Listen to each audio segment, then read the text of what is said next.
بسم اللہ الرحمن الرحیم۔ السلام علیکم ناظرین، اسرائیل نے قطر پر دوبارہ حملہ کرنے کی دھمکی دے دی۔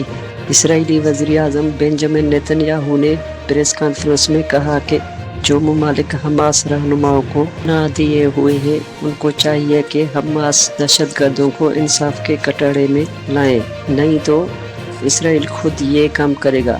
ناظرین، یاد رہے کہ حماس رہنما مسلم ممالک میں پناہ لیے ہوئے ہیں، جن میں ترکی، قطر اور متحدہ عرب امارات اور مصر شامل ہیں۔ نیتن یاہو کے حماس رہنماؤں پر پھر حملے کی دھمکی پر مسلم ممالک میں غم و غصے کی لہر دوڑ گئی ہے۔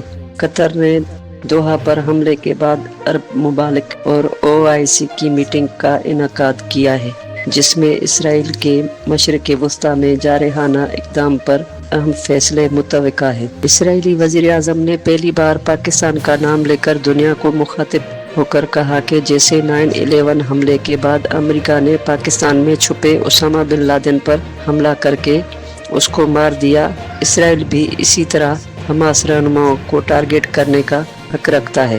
ناظرین، اسرائیل نے ایک ہفتے کے اندر 6 اسلامی ممالک پر حملہ کر دیا، جس میں یمن، شام، لبنان، قطر، فلسطین اور غزہ پر حملے شامل ہیں۔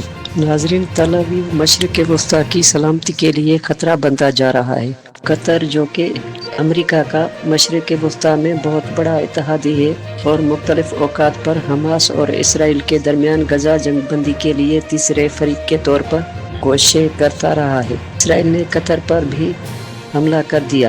ناظرین، قطر پر حملے کے بعد عرب ممالک میں بڑی بے چینی پھیل گئی ہے۔ سعودی شہزادے محمد بن سلمان نے اسرائیل کے قطر پر حملے کی شدید الفاظ میں مذمت کرتے کہا ہے کہ ہم اس مشکل گھڑی میں اپنے برادر ملک قطر کے ساتھ کھڑے ہیں۔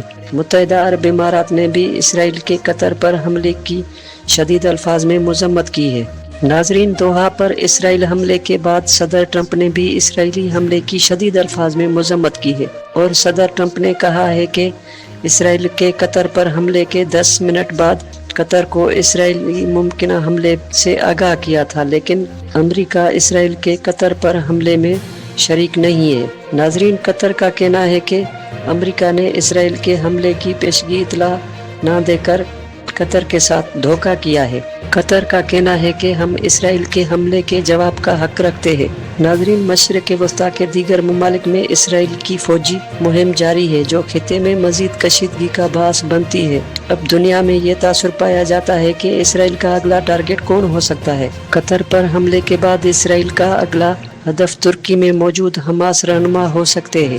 اگر اسرائیل نے ترکی میں موجود حماس رہنماؤں پر حملہ کیا تو ترکی اسرائیل کو جواب دینے میں کوئی دیر نہیں کرے گا، کیونکہ ترکی نیٹو کا ممبر ملک ہے اور مشرق وسطیٰ میں مسلم ممالک کے مقابلے میں اسرائیل کے لیے خطرناک ثابت ہو سکتا ہے۔ ترکی پہلے ہی شام میں اسرائیلی حملوں کی شدید مخالفت کرتا رہا ہے۔ اگر اسرائیل نے ترکی میں حماس رہنماؤں پر حملہ کیا تو مشرق وسطیٰ میں ایک نئی جنگ چھڑ سکتی ہے۔ دوسری طرف متحدہ عرب امارات نے دبئی ایئر شو میں اسرائیلی دفاعی کمپنیوں کو شرکت کرنے سے پابندی لگا دی ہے۔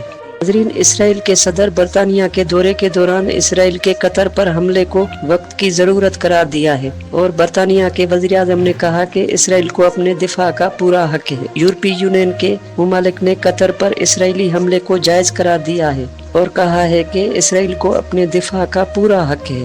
ناظرین، ایک طرف امریکہ حماس رہنماؤں کو ترکی سے قطر بلا کر غزہ جنگ بندی پر امریکی پروپوزل پر اسرائیل سے جنگ بندی کے لیے بلا کر اسرائیل کو حماس رہنماؤں کی لوکیشن بتا دی، جس کے بعد اسرائیل نے قطر کے دارالحکومت دوحہ پر حملہ کر کے حماس کے 5 رہنماؤں کو شہید کر دیا، جس میں ایک قطری سیکیورٹی آفیسر بھی شامل ہے۔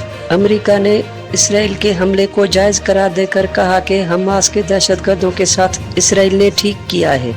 دوسری طرف قطر پر اسرائیلی حملے کے بعد قطر کی جانب سے OIC اور عرب ممالک کی اسلامی کانفرنس میں شرکت کرنے کے لیے پاکستان کے وزیر اعظم شہباز شریف پہنچ گئے ہیں۔ قطر کے امیر نے وزیر اعظم شہباز شریف کا استقبال کیا ہے۔ قطر کی جانب سے اسلامی ممالک کی کانفرنس میں ترکی کے صدر رجب طیب اردگان اور سعودی عرب کے شہزادے محمد بن سلمان کی آمد متوقع ہے۔